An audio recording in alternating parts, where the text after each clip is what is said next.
皆さんこんにちは、アトモスです。私は2021年からコチョウランの水栽培をしています。コチョウランの強さ、美しさ、そして根っこの魅力に取りつかれています。私のチャンネルでは主にコチョウランの水栽培についての情報、そして通常の栽培にも関連した情報を発信しています。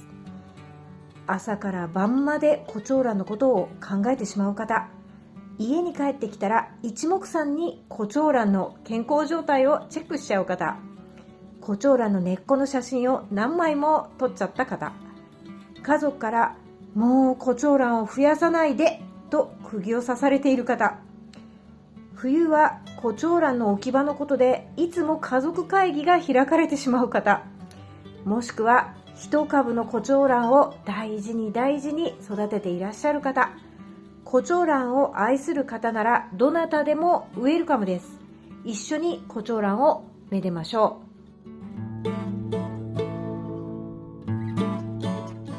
う。さて、今回こちらご紹介するのはですね、うちの看板娘コチョウさん6号です。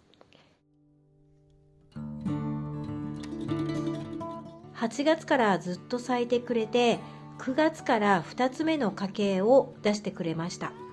すでに散ってしまったお花とまだ咲いてないつぼみも合わせると全部で27輪のお花になりますね。で、この株は去年も2つ花茎をあげてくれました。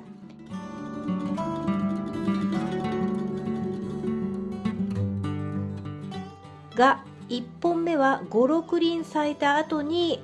成長を止めました。そして2ヶ月ほど経ってからまた新調し、つぼみをさらに5つほどつけました。一方2つ目の花茎は10月頃から伸び始めて5つほどつぼみをつけましたが、つぼみ落ちしたり育たなかったりと明らかに不調だったので、思い切って2本とも花茎を切りました。今年も同じように花茎を2本あげて、つぼみは去年の2倍以上あり、今年は一つもつぼみ落ちしていません。これもうね、つぼみがね、見てわかるようにね、もうプリップリなんですよね。去年とはもう全然違います。はい。この去年と今年で何を変えたのかをお話ししたいと思います。まず変えたことの一つ目、肥料。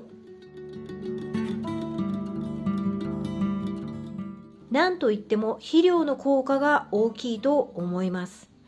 春から肥料を定期的に施し、今も続けています。冬の今も続けています。去年はほぼ肥料なしでした。コチョウランはあまり肥料を必要としないと聞いていたので、あげなかったんですね。ただ結果的につぼみ落ちして不調だったので、今年は春夏に窒素入り、秋からは窒素ゼロの花芽促進ハイポネックスをあげています。冬は肥料をあげないのがセオリーですが、うちは室内温度が18度前後を保てていて、株が休眠していないこと、そして水栽培用の肥料メーカーハイポニカさんが花が咲いている株にも肥料を与えていますと教えてくださったので、真似をさせていただいています。今はですね、今与えているのは徒長を防ぐ目的で窒素ゼロのハイポネックス花芽促進を使っています。実はこの肥料はですね、水栽培には推奨されていないんですが、5000倍に薄めたものを週 1.5 回ほど与えています。冬は絶対的に光量不足になりますが、肥料のおかげで光合成不足を多少補完してくれてるのかなと思います。2つ目、うちの環境と栽培方法に順応した。生産者さんのハウスから花屋さん、そして我が家と全く違う環境を経由してきて、さらに栽培方法も植え込み剤を全部取っ払って水栽培っていう全く違う方法に変えてしまった中でですね、もうコチョウランは非常に戸惑ったと思います。何これみたいなね。ですごく戸惑いながらもですね、うちでですね、我が家で四季を経験してやっと順応することができたのかなと思いますね。もう去年はいろいろびっくりしてたんだろうねごめんね。はい、3つ目、冬でも水は欠かさない。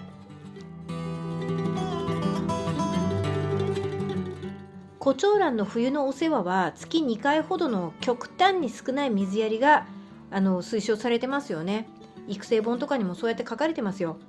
これは室内温度が13度を切り成長を止めた株に対しての方法です。いわば冬眠状態の株ということですよね。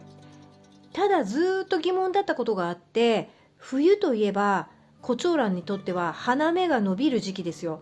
花芽が伸びているならどんなに寒くてもそれは株が動いているということだから、水は必要なんじゃないかなってずっと思ってたんですよね。花芽も根幹もなく新葉の成長も止まった、もしくは花芽は出たけど身長が止まったという株は水やりを控えてもいいとは思います。うちの場合は温度が朝晩通して17度から18度を保ち、花茎が伸びているので株は休眠をしていないと判断し、今年から夏と同じように2日間水を与え1日乾かすというサイクルを続けています。去年はですね、セオリー通り1日水やり5日乾かすということをしていたんですね。で、活力剤と肥料も交互にあげています。与える水はそこから1センチ弱、今あんまり見えないけど、そう1センチ弱ですね。で、上の方の根っこっていうのはむき出しで乾いているので、根っこに対して霧吹きをしています。ただ今年は葉っぱやつぼみに対しては霧吹きしていません。4つ目、年間香料を上げる努力。日本ではあまり耳にしませんが、ドイツの卵育成本にはつぼみ落ちの原因は年間を通しての香料不足と書かれています。何よりコチョウランに限らず植物全体として日光による光合成は成長のために必要不可欠ですから、今年は非常に気を使いました。まず冬と春は窓辺でガラス越しの直射日光を当てて、6月から9月はベランダで遮光した日光に当てました。冬の絶望的な光量不足を補うため、11月末から1日 3,4 時間ほど植物育成ライトを当てるようにしていますが、これはつい最近始めたことなので、今回の花付きの予算にはあまり影響を与えていないかなと思います。